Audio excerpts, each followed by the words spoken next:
NEET ചോദ്യപേപ്പർ ചോർച്ചയ്ക്കെതിരെ രാജസ്ഥാനിലെ കോട്ടയിൽ കോൺഗ്രസ് മഹാറാലി. കുട്ടികളുടെ ആഗ്രഹങ്ങളെ ബഹുമാനിക്കുന്ന വിദ്യാഭ്യാസ സമ്പ്രദായം രാജ്യത്തില്ലെന്ന് ലോക്സഭാ പ്രതിപക്ഷ നേതാവ് രാഹുൽ ഗാന്ധി വിമർശിച്ചു.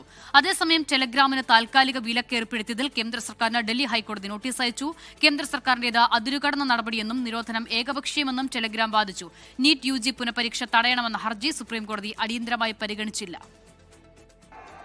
രാജസ്ഥാനിലെ കോട്ടയിലായിരുന്നു ലോക്സഭാ പ്രതിപക്ഷ നേതാവ് രാഹുൽ ഗാന്ധിയുടെ നേതൃത്വത്തിൽ നീറ്റ് ചോദ്യപേപ്പർ ചോർച്ചയ്ക്കെതിരെ കോൺഗ്രസ് പ്രതിഷേധം.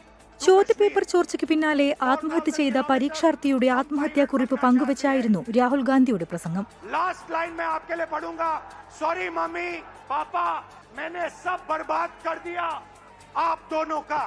आकांक्षा के माता पिता की गलती नहीं थी, ये एजुकेशन सिस्टम की गलती थी.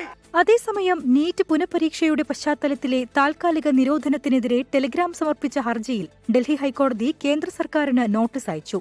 നിരോധനം ഏകപക്ഷീയമാണെന്ന് ടെലഗ്രാം വാദിച്ചു. നിർദ്ദേശങ്ങൾ ടെലഗ്രാം പാലിക്കുന്നില്ല എന്നായിരുന്നു കേന്ദ്രത്തിന്റെ വാദം. ഹർജി നാളെ വീണ്ടും പരിഗണിക്കും. അതിനിടെ നീറ്റ് പുനഃപരീക്ഷയുടെ ചോദ്യപേപ്പറുകൾ തയ്യാറാക്കുന്നതിലോ സൂക്ഷിക്കുന്നതിലോ ഒരു തരത്തിലും വീഴ്ച ഉണ്ടായിട്ടില്ലെന്ന് NTA അറിയിച്ചു. ചോദ്യപേപ്പറുകൾ ലഭ്യമാണെന്ന സന്ദേശങ്ങൾ വ്യാജമാണെന്നും ഏജൻസി മുന്നറിയിപ്പ് നൽകി. പരിഷ്കരണങ്ങൾ ഏർപ്പെടുത്തിയിട്ടും NTA നടത്തുന്ന പരീക്ഷകളിൽ ക്രമക്കേടുണ്ടാകുന്നതിൽ പാർലമെന്ററി സമിതി ആശങ്കയും അറിയിച്ചിട്ടുണ്ട്.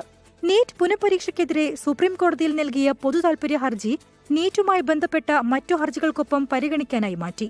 ഡെറാഡൂണിൽ നിന്ന് നീറ്റ് പരീക്ഷ വിജയിക്കാൻ കഴിയാത്തതിനെ തുടർന്നുള്ള മാനസിക സമ്മർദ്ദത്തിൽ 23-കാരി ആത്മഹത്യ ചെയ്തു. 24 ഡൽഹി.